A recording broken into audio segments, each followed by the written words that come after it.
is our HyperX panel. So what we're showing here is 16 SSDs that are striped in a RAID 0 configuration across 2 LSI cards. We've got our PCI Express 3.0. So what we're basically doing here is getting the aggregate performance across the PCI Express channels. Right now we're running iometer and we're getting almost 5,800 megabytes a second right across the 16 drive array. So 5,786 megabytes a second. So last year with PCI Express 2.0, we were sitting at about 2,000 megabytes a second. So now with 3.0, we're able to more than double that, those performance.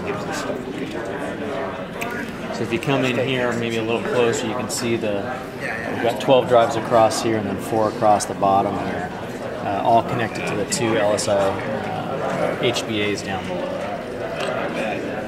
We're also running our new V300 consumer class SSD. It's hosting the operating system.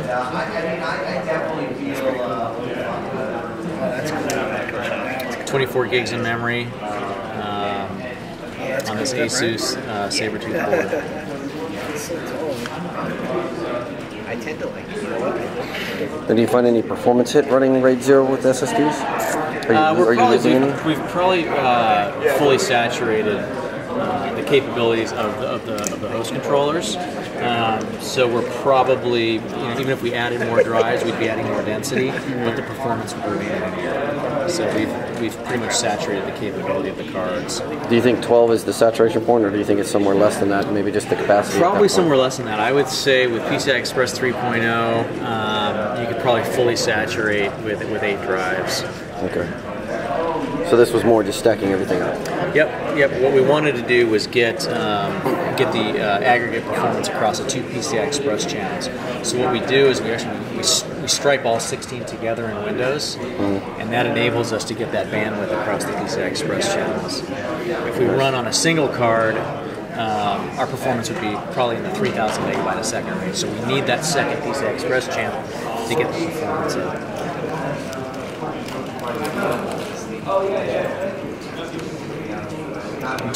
24 of our E100 class SSDs. These are our server class SSDs. We launched this series in August of last year. SATA 6 gigabit per second. We're using a 30,000 PE-second flash on these devices, so high endurance. We also power fail protection built into these SSDs as well. So if we had catastrophic power loss to the system, any writes that were in motion, we're going to commit those to NAND and we're going to shut that drive down properly. So the way we have these configured internally is they're all in a RAID 0 configuration. Each bank of 8 drives is connected to its own LSI 9265 RAID controller. And then we use FIO under Linux to run our benchmark. And with this configuration, we're getting 1.8 million IOPS. The goal of this was to take commodity hardware and build up a high IOPS box from a cost standpoint. You can go out and get 1 million IOPS for $500,000 from some of the big storage companies. But here we were able to do this with basically commodity off-the-shelf components and hit 1.8 million read IOPS.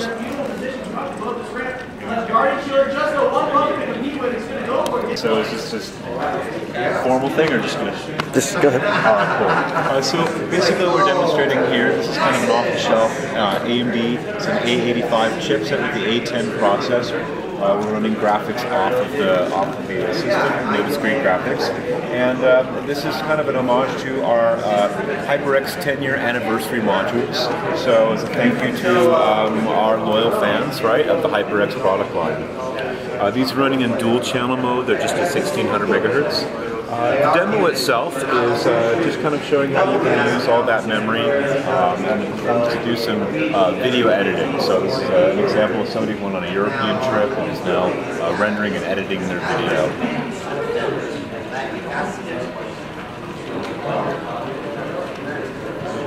The next one we have is right over here. So that was kind of an off-the-shelf commercial type system. This would be a real high-end, high-performance system with the $1,000 Intel Core i7 processor and the X79 chipset. We've loaded it with our high-end memory product, which is Beast, at 64 gigs of memory. It's currently running at 1600 megahertz. The demo here is that we've created a RAM drive right here. So we've taken about a third of that 64 gig memory pool, created the RAM drive, that's our scratch drive, and we're doing some high-def photos and doing some stitching together of those photos, and we're using that RAM drive to do it very quickly and not have to swap. We do have some solid-state drives in here as well, using the HyperX 3K and then the original HyperX SSD for high performance for the boot drive as well as a swap drive.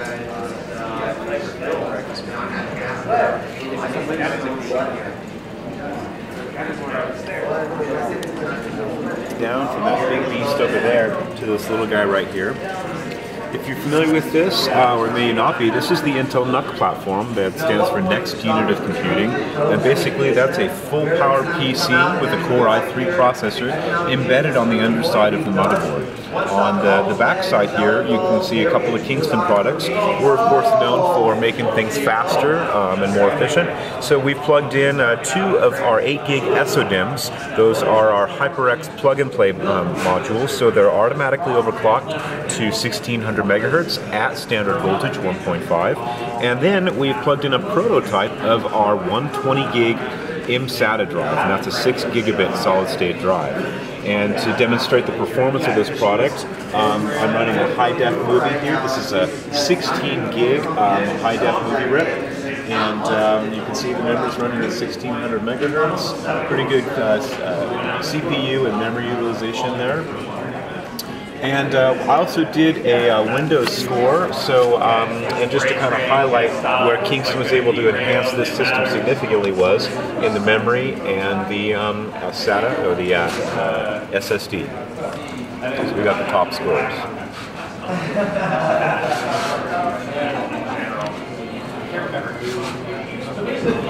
MCP.